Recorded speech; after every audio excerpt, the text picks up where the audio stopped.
Freaking out, man. You can't handle the truth.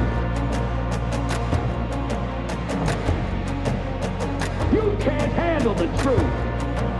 What do all men in power want? More power. My name is Luca Zanna.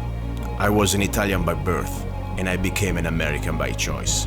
Our lives and freedoms are in danger. This is not a drill. If you're listening to this broadcasting, you are the resistance. All systems go. Welcome to Love, Guns, and Freedom.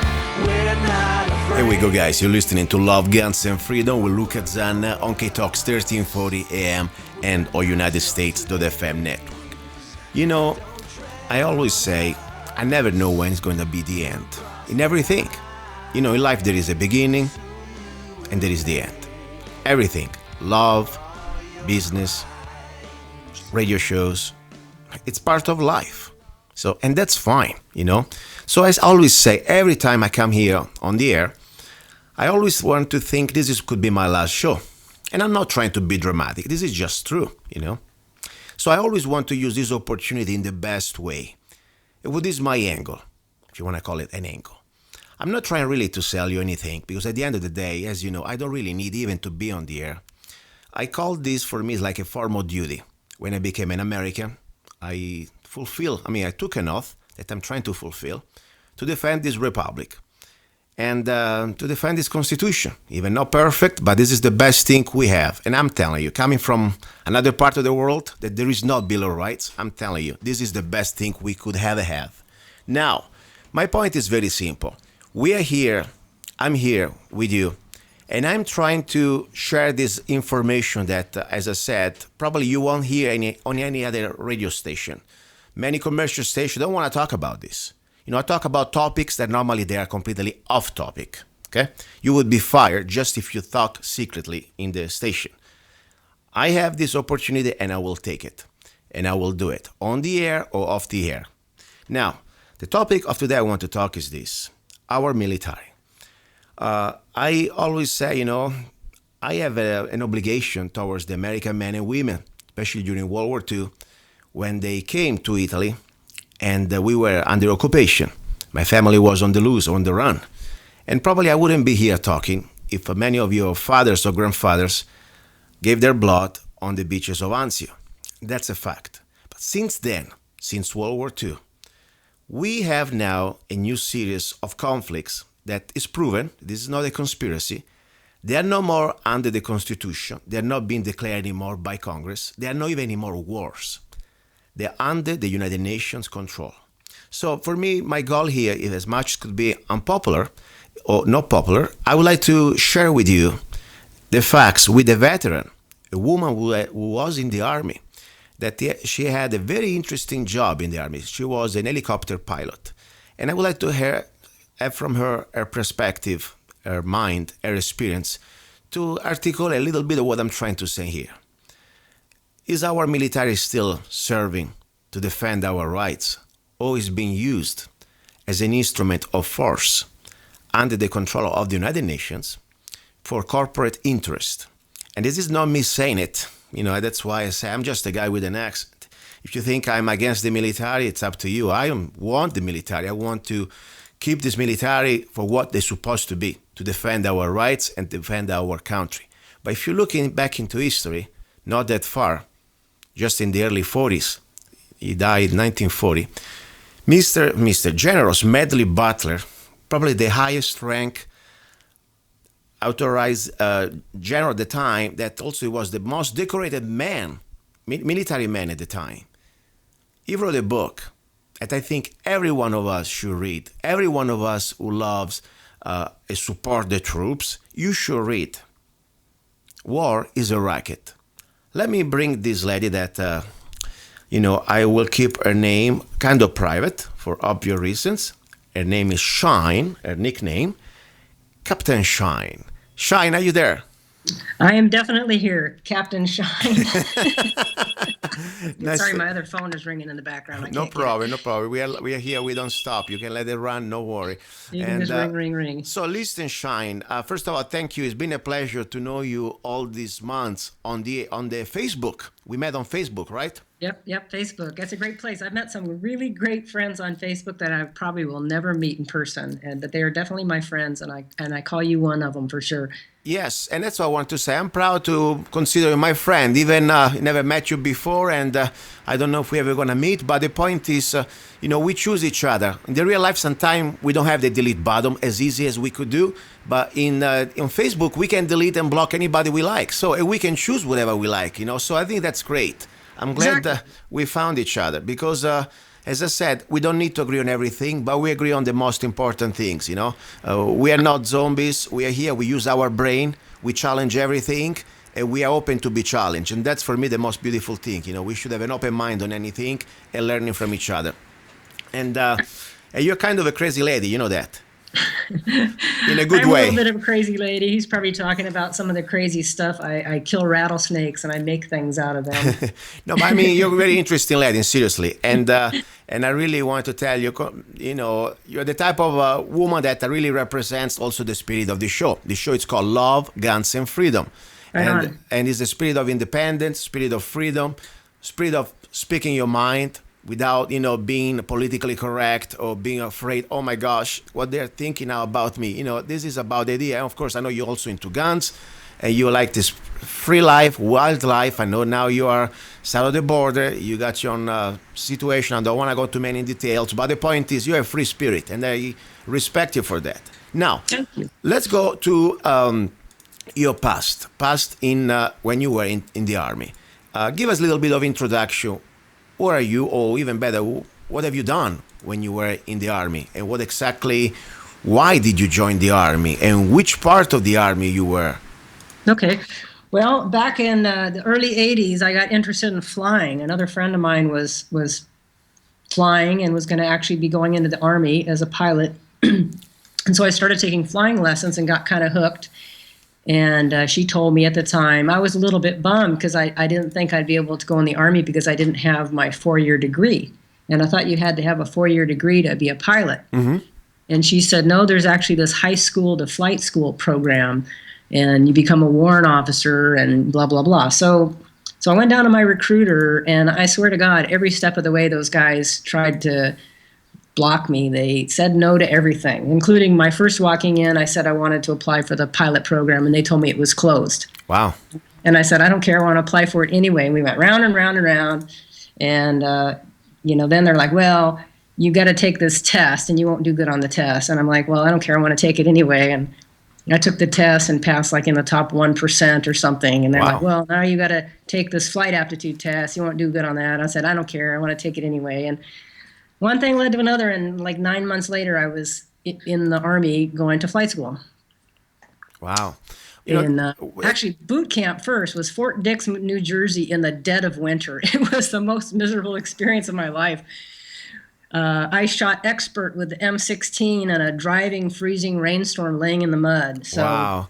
This is pretty amazing, I tell you, because it's an amazing choice when you're a guy, of course, normally, especially with today's standard, the American young man, unfortunately, is a different type of breed from probably your grandfather's generation, or your father's generation. Now they all like soft couch potatoes and playing video games, and unfortunately, this is part of the planned destruction of America. It didn't happen by accident. That's what they're trying to do. But the point is still, you have a young man of today is different from a young man of 50 years ago. Okay? So for a woman, I'm telling you, much respect even more because, you chose, first of all, a field that wasn't exactly, let's say, common for a lady to fly an helicopter at the time, correct? How many of you were at the time, women? In my class, there were actually more than any other class. There were 6. But more importantly, when I grew up, I was a kid in the 60s. Yeah. And, we still went outside and played. I had a Stingray bike, and I had 2 older brothers. And my sister and I, who were younger, were definitely big tomboys. I mean, we were riding mini bikes with the hard frames and jumping them and breaking them and falling down and getting beat up and riding motorcycles and catching snakes and just, like tomboys do. And my mom was a real strong character. She was a very powerful person, was involved in the school system and was, very no nonsense kind of person. So she taught me that, pretty much we could do whatever we wanted to do. And my sister and I were both, pretty kind of like into more masculine things. I've never actually held a job that would be considered a more female job. I've always been in male-dominated trades, including carpentry. I was a really good cabinet maker for a while. Wow.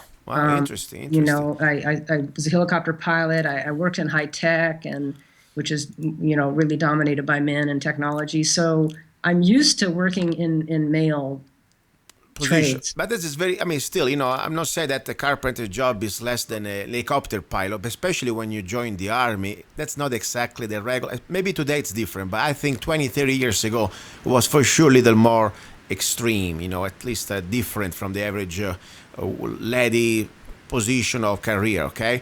Yeah, for sure. I think they had just started letting women fly not too long before I went in. And so a lot of times the classes would have no women in them. It was more average that out of 40 guys there might be one woman. So that's a different type of breed, by the way. I took my pilot license, of course the civilian. I didn't join the army. I did a regular commercial license when I was in my early 20s. And I realized that flying an airplane, even a little Cessna or whatever, double engine or whatever, multi-engine, it's nothing compared to an helicopter, because a couple of times I was flying around with a friend of mine that was an helicopter instructor. I was freaking out because I was saying, wow, with my little airplane, I can always land somewhere if I have enough altitude. You guys, we have a problem here. We're going to go fall down like a potato. Actually, the opposite is the truth. I would much rather lose engine in a helicopter than in an airplane. Really? Because if you're trained properly, like we were in the Army, you can land a helicopter in the space as big as the helicopter. Wow. With no engine. Interesting. It's called auto rotation, and the best part about Army flight school is it's one of the few places that you can practice engine failure, auto rotation, all the way to the ground. Wow. If you were to take helicopter lessons as a civilian, typically the flight schools don't carry sufficient enough insurance to allow their relatively inexperienced instructor pilots to let their students take the helicopter all the way to the ground without the engine, because they'd be breaking shit left and right. Of course, the instructor I was there, of course, I was in the military, so probably I didn't feel the type of confidence. But the point is, it's an interesting tool. You need to have a really always top maintenance, keep a top performance is something that it is a really dangerous as is nature. Of course, you can also walk on the street, it can be dangerous, but that's for sure. And if you add also the emissions and the type of location where you are, I think is not exactly a job that your life insurance would suggest you. Let's put it this way. There's definitely a lot of kind of dangerous civilian helicopter jobs. When I got out, I did not fly helicopters when I got out, and a lot of them are really not very appealing, like logging, and especially as a woman, I'm going to go to a logging camp in Alaska with a bunch of scrungy loggers and fly a Chinook. No, I don't think so. So tell us a little bit. Okay, so you passed the test, you finally went to the Army, you went to your boot camp. And after your boot camp, how many weeks the boot camp? I forgot. So I went to regular boot camp. I went into the Army as an E3, which is a private first class, because I did have some education, so they kind of promoted me in. And then we went right from boot camp to what they call warrant officer entry course. It's like officers basic, but for warrant officers. And what warrant officers are, they're kind of like right between enlisted and commissioned officers. They don't have a commission. They have what's called a warrant. And typically warrant officers in the Army are experts in a field and less managers of people, okay? So that's why the pilots are warrants. So I went to warrant officer entry course, and it was actually interesting. You'd really like this, is when a warrant officer entry course was 6 weeks, and it was held at Fort Rucker, Alabama, which is where flight school would have been held afterwards. And our class of guys going through basically this warrant basic course. It's kind of like a gentleman's course for being an officer. They teach you how to leadership and, all this stuff, right? Well, at the same time, the Green Berets in the Army, which we usually refer to as Special Forces, the Special Forces team had been changed. Previously, their team leaders were lieutenants. And a lieutenant in the Army is the first stage of an officer, so they don't know anything. I mean, they're maybe right out of a university, like, anything, and then they come in, and all of a sudden they're in charge of guys that are much more experienced than them. I mean, in Vietnam, guys used to shoot their lieutenants in the back because they'd be trying to get them killed, because they're stupid. Okay, so what happened is when I went to warrant officer entry course, 16 of the highest ranking special forces soldiers were in my class because they were going to change the special forces A-team leadership from lieutenants to warrant officers. Interesting. Okay, so in my class, we had 16 of the grittiest, nastiest, grungiest, oldest, toughest special forces guys you can imagine. And I was 6 weeks with these guys in close quarters. And some of my stories are funniest from these guys. They were really characters. Question, I remember when I was in my little experience in Italian army, as in the academy, we didn't have women yet. It was just for guys only. Now I think things have changed there too. But what exactly, how it was for a woman to live in quarters that, I think, of course, there was separation. I guess you weren't sleeping in the same bedroom with men. Am I right or wrong? I mean, I don't want to No, you're right. They had, when we were in that officer basic, they had big barracks. Mm-hmm. So and the barracks were built with a couple of bedrooms in the front and then open bays for the rest of it. So the women, if there were women in the class, we got these private rooms. And I can't remember. We kind of arranged the bathroom to who used what, but it was no big deal. And besides, when you're all thrown in together in any kind of a training, everybody pretty much forgets about their differences. As long as everybody's pulling together to accomplish the mission, which is to get through it alive. Usually all those differences, black, white, gay, straight, woman, male, pretty much go out the window unless you're an idiot, and then everybody hates you, Yes, I mean, that's I really believe one of the most beautiful things I remember in my little experience, even of course I was limited to a time and I didn't continue, that in that environment, you become almost like a brother and sister, even if you have own difference. Of course, sometimes you hate each other a little bit, but at the end of the day, there is so much, I don't want to call it pain that you share, but let's say challenges, okay, that you go through, that they make you almost a different type of level of bonding. It is. It would be like a family. The closest thing would be like a family, but in a military situation or any other situation where there's high stress, like being in prison or being a prisoner or something, is going to create a cohesion between the people that are in the same boat quicker than, like growing up in a family even, because you're all in it together. So you can either cooperate and make it easier or not cooperate and actually just make it harder. So everybody pretty much pulls together, and anybody who doesn't usually gets tossed out. And that did happen in our flight a couple of times. A couple guys got tossed out for not cooperating with the rest of us. Yes. And question now, after you passed your boot camp, how did you started to finally to put your training into an helicopter, correct? Right. So when I went in the Army, I went in knowing that I was going to go to flight school. So I went to warrant officer basic course for 6 weeks with all these Green Berets. And then after that course, we started flight school. And that was about 9 months long down in Alabama. And there's different sections of that school. You got your beginner one when you first fly the helicopter for the first time. I think we did that for seems like about 10 weeks. They called it primary. So, after a couple of weeks we soloed, and then we had to learn all this stuff. And then we went into tactical training and switched into the Hueys. Now I think they go right into the Blackhawks, I think, but I don't know exactly. But okay, but the point, it was pretty challenging. I mean, I tell you, because you gotta start to have your hours, your logbook, and your instructors. Then you have to meet some deadlines and some testing. It's not like we went to classroom. We had classrooms every day too. So we had flying for part of the day. And classroom instruction for the rest of the day. We had tests. It was just like being in a university. It wasn't that easy either. It was, we had to study and, electronics, I'm sure you got some stuff in communications, a lot of interesting things. It's a lot of tests because, they give you, I'm sure, it's not like you got your private license like I was doing. Let's say if I fail, okay, no problem, I'll do next week. Okay, no, you got to meet that type of deadlines, I guess. Otherwise you get thrown out. So anyway, here that you have a lion there. Are you in the jungle? What is the little lion?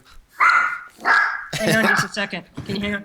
It's a cute little dog, by the way. I saw the photo on Facebook. It's a cute little puppy, and they sound like a lion. Normally smaller they are, and more. Okay, I'm back. I'm sorry. No problem. I was saying, no, I was talking about your little lion that you have there as a little self-defense. It's a cute little dog. Anyway, so finally, after 9 months, you complete your helicopter pilot school. Yep. So yeah, after that, all in all, my training was about 18 months long, including basic training and the beginner course and then the flight training. And then after I graduated from flight school, while you're in flight school, at some point they reward your class with transitions directly out of flight school, which means you could get maybe a more advanced aircraft right as a graduate, and that went to the top people in the class.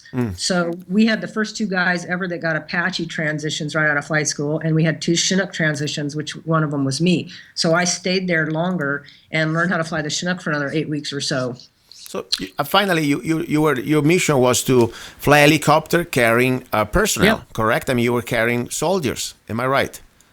Yeah, the Chinook actually has probably one of the most varied missions. We carried personnel, of course. The helicopter carried about 33 people, and we put stuff inside of it. We slung load stuff underneath it. We could land on the water. We could land up high up mountains. We had special forces guys do halos, high altitude, low opening jumps out at 14,000 feet out the back, and it was really fun helicopter, actually. Yeah, I mean, it's pretty amazing. I see this stuff normally on videos, I've never been there, but it's pretty amazing. And now, at that point, I like to almost, this is for me, it's like almost a little movie. Every one of us has their journey and their life, and I can start to see, you were a young woman. By the way, you're a very good looking woman, by the way. I think almost you fit the part for some movie like Top Gun, but with helicopter, okay? You should have done that probably at the time. But how old you were at the time when you finally graduated? Right.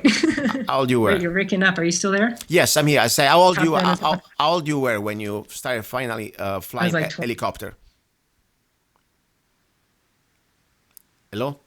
I was like 25. 25. Wow, excellent. So, by the way, you have a beautiful photo of you that it's like a poster for recruiting for helicopter pilots. By the way, that's Thank you.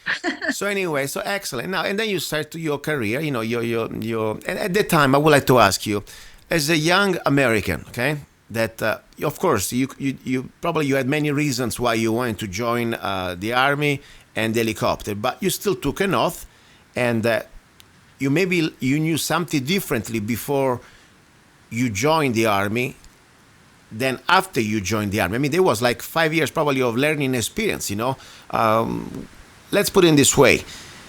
Before you joined the army, what type of idea did you have about our army? You thought that our army was still to defend our country, or you had some change of heart, or you had at least some, let's say, learning new things about really what's going on right now with our government, with our soldiers, how they're being used.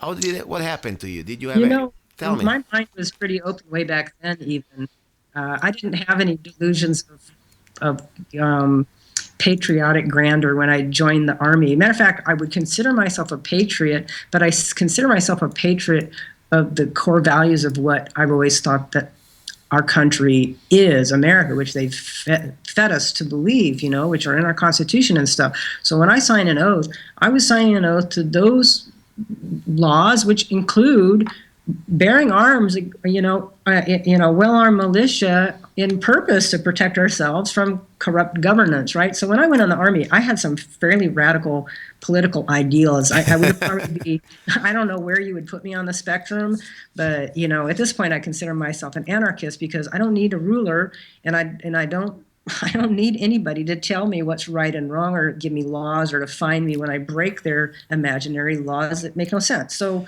I was kind of like that when I went in the army. And I was lucky I didn't get in trouble because I did get in trouble a few times. But no, I mean, and I think I was pretty aware of the fact that our military wasn't being used to protect our freedoms or protect our country. I mean, for one, most of the time, most of our military is deployed elsewhere. There's no war going on in this world. There's the United States invading every other country for political purposes and monetary gain, period. That's what's happening.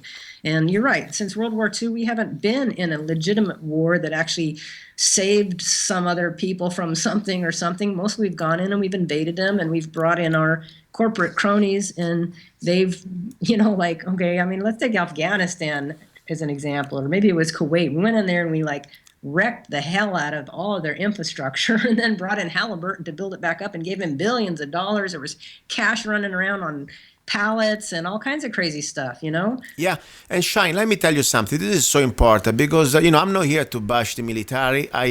My job is to, first of all, respect and do our duty as civilians, as citizens, to remind to these spineless politicians that we know the truth, and that now they are using and abusing our sons and daughters, our soldiers, for their corporate interest, for their personal interest. And we need to, if you want to really support our troops, what I really think we should do, we should learn the truth and say, bring the troops back home. And this is not me saying it. If you really want to believe one of the most decorated, highly decorated generals in American history is the Marine generals. And let me play in his little speech. This is, of course, this has been reenacted by somebody else. By Mr. General Medley Butler wrote a book. I think it's one of the most powerful books that exposes the fraud of the military-industrial complex. So this is not like a bunch of hippies having a show here trying to bash the military. No, this is about American people who believe in freedom, we believe in the truth, and we are not afraid to speak about what we believe, especially repeating the facts. This is not even an opinion. Before anybody brings down and try to paint us like, I don't know, some sort of a hippie. By the way, I wouldn't care less what you call me. I really don't care. You must listen to this man. You should really give him some respect. He has so many stars that probably it would be like, I don't know, shining like a Christmas tree when it really goes under the lights. Let me play his little speech here. Stay with me, Shine. War is a racket. It always has been. It is possibly the oldest, easily the most profitable, surely the most vicious. It is international in scope. It is the only one in which the profits are reckoned in dollars and the losses in lives. There are only two things we should fight for. One is the defense of our homes, and the other is the Bill of Rights. War for any other reason is simply a racket. It may seem odd for me, a military man, to adopt such a comparison. Truthfulness compels me to. I spent 33 years and 4 months in active military service as a member of this country's most agile military force, the Marine Corps. I served in all commissioned ranks from second lieutenant to major general. And during that period, I spent most of my time being a high-class muscle man for big business, for Wall Street, and for the bankers. I suspected I was just part of a racket at the time. Now I am sure of it. I helped make Mexico safe for American oil interests in 1914.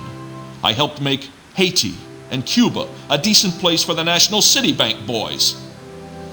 I helped in the raping of half a dozen Central American republics for the benefits of Wall Street. I helped purify Nicaragua for the International Banking House of Brown Brothers in 1910. I brought light to the Dominican Republic for American sugar interests in 1916. In China, I helped to see to it that Standard Oil went its way unmolested. Looking back on it, I feel I could have given Al Capone a few tips. The best he could do was operate his racket in 3 districts. I operated on 3 continents. A racket is best described, I believe, as something that is not what it seems to the majority of the people. Only a small, inside group knows what it is about. It is conducted for the benefit of the very few at the expense of the very many. In the World War, a mere handful garnered the profits of the conflict. At least 21,000 new millionaires and billionaires were made in the United States during the World War. How many of these war millionaires shouldered a rifle? How many of them dug a trench? How many of them knew what it meant to go hungry in a rat-infested dugout? How many of them spent sleepless, frightened nights ducking shells and shrapnel and machine gun bullets? Out of war, nations acquire additional territory if they are victorious. They just take it. This newly acquired territory promptly is exploited by the few, the self-same few who wrung dollars out of blood in the war. The general public shoulders the bill. And that was part of the speech, because I tell you, it's worth to listen to the rest of it, of former General Medley Butler. I think one of the most courageous men, because for this type of position, after he retired, to go out in public, write a book like that. Right. I mean, that's amazing. You could have said, okay, I've been part of the scam and I'm fine. But this guy is really it was before our times. And think now, that was World War One. That was 1940 when he died. Imagine if we could witness what happened the last 20 years just. What do you think? What do you think, Shine? I think he's rolling over in his grave, probably. That part in there when he was talking about the war made 21,000 millionaires and how they never laid in a dugout or laid in their own blood and stuff, whatever he said, man, that really struck me. And like, yeah, people get rich off of war. I mean, that's what it really comes down to. War is a huge profit machine. Have you seen, what's that movie with Nicolas Cage called War? The Lord of the Lord of War, right? Yes, where he says, I tried to go legit, but there's just not enough profit margin in it. Yes. There's a huge profit margin in war, yes. And the thing is, Luca, the reality is now pretty much every country on this planet is a slave colony, and this is how I've come to think. That, you can't really look very seriously at anything else we do without realizing that slavery's been going on this planet forever. It's just changed. They've gotten very smart about it. Now they just let us know that we're employed and we're looking for a job or whatever, right? Mm-hmm. They give us a job, and sometimes they pay us really good money, but they always end up getting all that money back. It's like the sharecroppers, where they had their own land supposedly, but they had to buy their supplies from the landowner, and the shovels were like $50. Yes, So exactly. at the end of the season, they get the season, and they'd be lucky to have some stuff canned up for the next season, and they'd still be in debt to the store. We're in debt to the store. And the only way that we can escape our slavery is to actually stop participating in it. That's what I did when I finally left. I had a really good job in Silicon Valley. I was making good six figures. I had anything I wanted. I had a really nice BMW X5. Wow. It was the nicest car I ever had. I had everything. If I wanted something, I'd just go buy it. And finally, I just got sick of making my CEO richer, because that's what was happening. But it's not even the CEO that I'm really that concerned, because, after all, okay, there's, let's say, the pyramid, because that's, after all, it is a pyramid. But, you got your opportunity to go to a certain level, and then if you want, you start your own deal, okay? What I'm really concerned and really irritates me, you say something very important, it's a new form of slavery, and it is. Yeah. Because the point is, the real master or masters are exactly the shareholders of the private central bank, called also Federal Reserve. Because before 1913, as American, you could make your own living as wages. I'm talking about personal wages, and you keep your wages, because that's exactly the system we fought against the British. We're supposed not to give the fruit of our labor back to the lords or to the king. Instead, after 1913, what happened? These sort of parasites, bankers, that of course they control to the military-industrial complex, is their pretty much strong arms. They said, okay, let's buy out part of the government, and now, since tomorrow, what happened? We will issue the currency. We will create this currency out of thin air. Now, not even any more paper, it's digital. And just because they have the magic power to create this currency, it's called the US dollar, the technique is called the Federal Reserve Note. And they force us to all operate within it. Yes, and then what happened? We, slaves, every time the government, let's say, beg for a dollar, because the government, US Treasury, doesn't print anymore anything, it's the Federal Reserve, then we slaves, we had to pay that dollar back, or the Federal Reserve note back, with the interest. Okay, so it's a system that is corrupted since the beginning. We're never going to win, because every time we print $1, there is interest on top. Then interest comes out of our labor. So that's the real things that really irritates me, because we are back to the slaves. When you go in the field, under the Lord, you go to, as you said before, you want to get your little crop. Guess what? Part of the crop must go back to master. And now the same story with your wages. So right there, we have a reality that we need to understand before we go. And that's connected also to the wars, unconstitutional wars. If you think about it, before 1913, America was never really involved in any World War situation outside their continent. 1913, the Federal Reserve Act was created.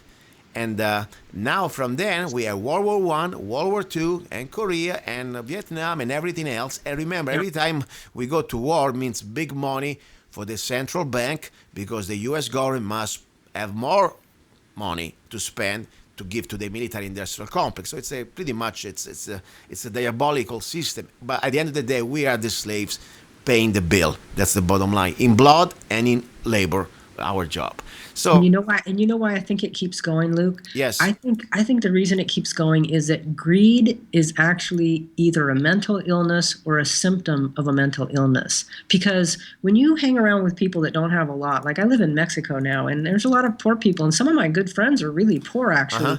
When people don't have a lot, they're not greedy people. The only greedy people out there, they get really rich, and then they basically become hoarders. Instead of having a whole bunch of cats, they just want more money and more stuff and more power. That's a mental illness. There's something wrong with it. I mean, seriously, if you really think about it. So our problem is not only are we being controlled by these people, they actually are mentally ill. They keep taking more from everybody else, including us, and from the planet. I mean, look what they do to the planet. I mean, seriously, we have people in positions of power that have people working for them that probably aren't that bright, and they don't care if they put nuclear power plants on known fault lines. They don't care if they deforest the entire Arctic Circle. I mean, they don't care if they make noise in the ocean for the whales can't even talk to each other anymore, so they're all beaching themselves, probably suicide. They don't care. They're crazy. That's what we're dealing with. We're not really dealing with real structures. We're dealing with crazy people. Oh, I agree with that. There is for sure a part of this, let's say, elite. They are completely They're whacked. they have a mind problem. And you're right. It is not even about the money. It's about control. Because after all, they already have all the money they want. It is about now controlling our lives. And unfortunately, there is a bigger plan. It is not even 1%, because, this is not the 1%, like they want to make it believe you, a bank say this is 0.01%. We're talking about you could probably put these people like in a handful of families, okay, who controls the banks and controls the government of the world, not just of America. So the reality is these people have an agenda, and they look at us like we're a bunch of cattle. And of course, they control both parties. You know very well that story. It is not about Republicans or Democrats. It's like, the master of, let's say, the owner of two football teams, and the same owner control both teams. And then at the end of the day, it doesn't matter who wins, because he always going to control both. So what do you think about these elections, especially, and I hope most Democrats now start to wake up too, because, even Republicans, no matter really where the popular vote goes, if you have enough corruption and enough control, like look at Hillary, and I'm not a fan of Sanders, you know that. But the point is still, look all the Democrats who voted for Sanders, they got slapped on their face and said, no matter what you say, no matter what you want, we know what's better for you, and the vote's going to go to Hillary. I mean, that for me was a travesty, but unfortunately I already knew it was coming. What do you think about this sham, the election game? Well, I became disillusioned with the electoral process quite a long time ago. I think the last election I voted in, I voted for two black women on the Green Party because I figured there's no way they were corrupt. But, since I'm almost 60 now, every election I've ever seen from the time I was a little kid, and I was very aware of political stuff as a little kid, what I saw was somebody saying one thing, and then when he got in power, they did exactly the opposite or didn't do anything that they said they were going to do. And it didn't matter what party they were or anything. It didn't matter if they were black or white or old or young or Republican or Democrat. They all did the same thing. So to me, not too long ago, 15 years ago maybe, I'd already decided the whole thing was BS. And so just more recently, I've become to identify myself more as an anarchist because, I'm watching the election from a completely objective place because I don't really care who wins because I don't accept their authority over me anyway. Okay? So it's kind of just like a show to me.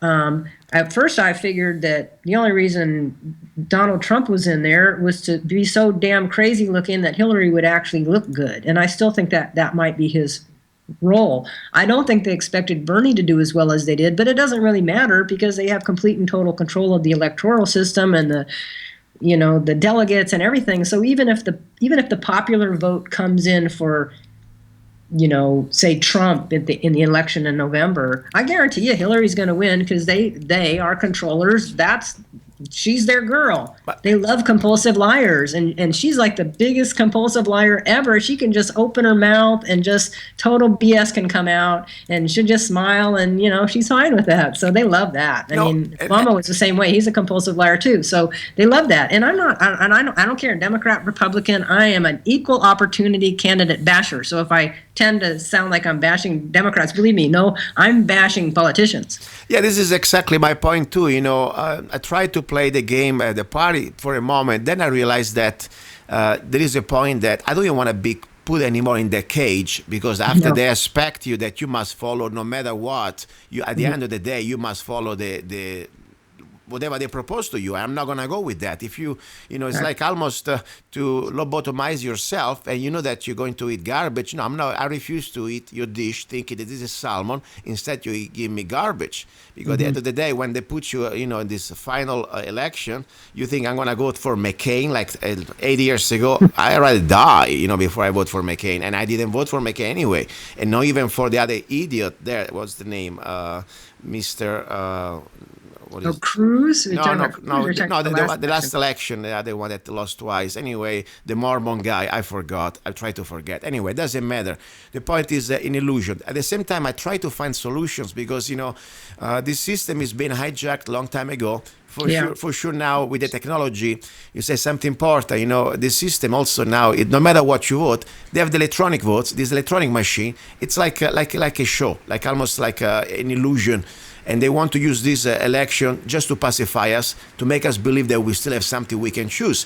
At the end of the day, they can say, okay, we don't like the names, we don't like the numbers, it's electronic. You have no anymore in many states the paper ballot. So they can say whatever they want, and this has been proven that it's corrupted. But you want to know what happened to some of my friends? Okay, so when I was in Silicon Valley, I worked in data. I had several different teams at different companies, and that we were usually managing large amounts of data. And so one of the rules that you learn about data is that if you have any data that's bad, all the data is suspect. Yeah. That's a rule. Anything in your database is bad, especially if you've tried to smash two databases together. You can't trust that any of it is right.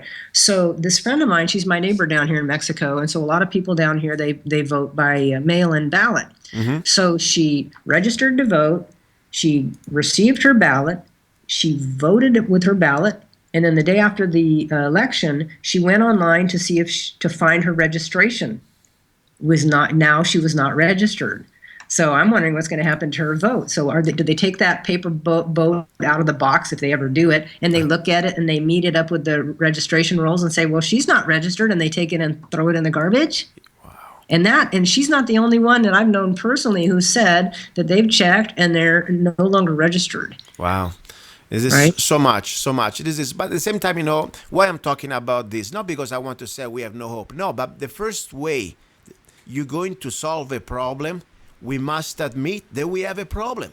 So that's why we got to wake people up. But I know you probably are the same as me, that your politics are a little bit so fringy that sometimes you rub people the wrong way. I rubbed somebody the wrong way the other day on Facebook and actually got fired from a contract. Tell me, what did you say? Because I'm curious about it. Okay. Go ahead.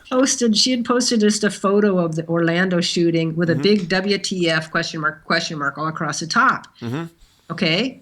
And I simply commented, well, it could have been a false flag. Yeah.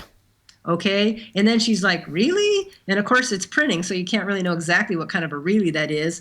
Are you kidding me? And I said, no, I mean, I don't know for sure if anybody got killed or not, but it's likely that, that this event is being used for some purpose other than as what it appears, Oh my God.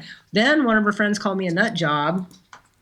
And then within 5 minutes in my email, she canceled the contract that I had with her company. Wow. So I actually have lost work due to a political belief. My first time ever. Woo, yay me. Let me put it this way. This is exactly the purpose of this show. In this show, we can talk about everything we want. And sometimes we don't need to agree. I tell you, honestly, I want, and most of the times, and this is not with you, of course, but I like when I have people that normally they completely come from another point of view, and they want to also think I'm crazy. I love those type of people because this is exactly where we can challenge each other, in a respectful, civil way somehow, and at least make the situation more interesting. Okay, but for sure, this is same way also on Facebook. I am open to everything. The idea is, of course, bring facts, bring logic. I'm not going to just believe things just because you say so, or maybe an internet article says so, but we can verify. We should be open. And also it's our duty to challenge the news, because the news are nothing else but just public relations. And unfortunately, we know very well, and it's proven by facts, that the mainstream networks, they're all being paid by the government to say exactly what they're supposed to say. This is not. And now, talking about this Orlando story, I know that you are strong, at least, the Second Amendment, the way it's supposed to be. The right of the people to keep and bear arms. Stop. Period. No more. Every human being is the right. I'm talking about, of course, with the limitation that you must be a law-abiding person. If you're a criminal that, you bank robbery, you should have guns. That's a fact. But anybody else, I think it's their right. We don't need government permits. And that's exactly the way I look at this too. Now, tell me a little bit more about, did you have a chance to go through a little bit of evidence or facts? And I tell you then what I just find out myself briefly about this Orlando. And I concord with you. I really believe that this is not just the typical crazy Muslim guy going off. They knew who was. They knew that pretty much was under surveillance. And by the way, I don't believe that one guy only was able to do all that damage in that place. And they're also on video from local news. Witnesses, they are saying that there were more than just shooters. And then this was pretty much never talk about this anymore. So I believe that when you say, let's say, a false flag, or at least a controlled false flag, I don't say that people didn't die. I don't know that for sure. But I think people, they're dead. But the point is, they probably could have managed it differently. And how do you explain that the police came there 3 hours later when they could have been stopping the bastard or bastards probably in the next 10 minutes maybe? Look, you were saying we haven't been in a real war since World War I or World War II. Yeah, World War II was the last war declared by Congress. We're in a war right now. I don't know if it just involves our country, but our country is definitely in a war. I would swear on a stack of whatever that we don't have real terrorism in America like it's being sold to us. They're not a bunch of Muslim guys running around blowing stuff up, because if there were, like, if I were a Muslim radical and I wanted to blow some stuff up and I seriously didn't care if I got caught or whatever, I would be blowing up some high value targets. I'd be down at Grand Central Station. I'd get into an NFL football game. I would be at some huge party that involved important people. I wouldn't be going into some gay nightclub and shooting people. Okay, so I think the only war we have right now is with the people that want to continue holding us under fear porn, because fear porn is one of the best controllers. I've got friends of mine on Facebook. They're like, oh yeah, we got to take the guns away. How are we going to get these guns away? Oh, the guns. I'm like, just fear porn. First of all, every time one of these shootings happens now, I'm sorry, I'm a huge skeptic. My initial reaction is, I wonder if it's a false flag. I don't even say, oh, those poor faggots, because I'm gay. I'm like, oh, the poor faggots. No, I don't even know if anybody died. I don't have any way really of verifying that. And, we only, and especially when the big mainstream media guys are the first ones to start coming out. You got RT, you got CNN, you got MSN, you got CBS. They're all like 40 dead, 50 dead, shooter, Muslim, Islam, gay, like whip, run away. You know what I believe? I think that there is a little mix of between. First of all, yes, they could have done much more damage, but don't give them the bad ideas, because that's what they're planning. But at the same time, remember, local Oklahoma City, for example, okay? They wanted to blame all on Timothy McVeigh. Meanwhile, they have Joe number one and number two. They're using these people. Yeah, they use them for sure. They're also the people that they're importing, because, for example, they were during the Clinton administration, during the Oklahoma bombing, they stopped these Iraqi former soldiers that they were connected to Timothy McVeigh, and they let them go. Okay? Yeah. And the same story now. Let's not forget that this administration is importing by stealth really, of course, with the help of Congress, Congressman Ryan, Speaker of the House Ryan, and all the politicians voted for, they completely are responsible too. We're talking about an unlimited numbers almost, with no vetted people coming from countries that for sure they could be, let's say, infiltrated by terrorist elements. And by the way, you are talking to the person that I have talked about on the show many times. The ISIS is proven by documents from the Pentagon and also from from Judicial Watch, different documents. And I mean, it's out there. Seriously, that the Obama administration is being funding ISIS. Benghazi was connected. So I'm not saying, oh my gosh, the terrorists, now they're coming after us. No, they're using them to destabilize the Middle East, to create and destroy the last sovereign nations that we may agree or not is their business. For example, Libya was their business. Syria is their business. So they're using ISIS to create all this destruction. And now they want to use them to bring them into our country to create the final destruction. That means the destruction of our rights, to create martial law. So among 100,000, 200,000 refugees that they already have the, let's say, different cultural background. And as I said, I don't care which religion you're from, but when you have a religion that you really believe that I'm supposed to be part of your religion, or you're supposed to chop my head or give me a tax, you have a problem. And unfortunately, that's their belief. They are not exactly like Buddhists, that they get along with everybody, okay?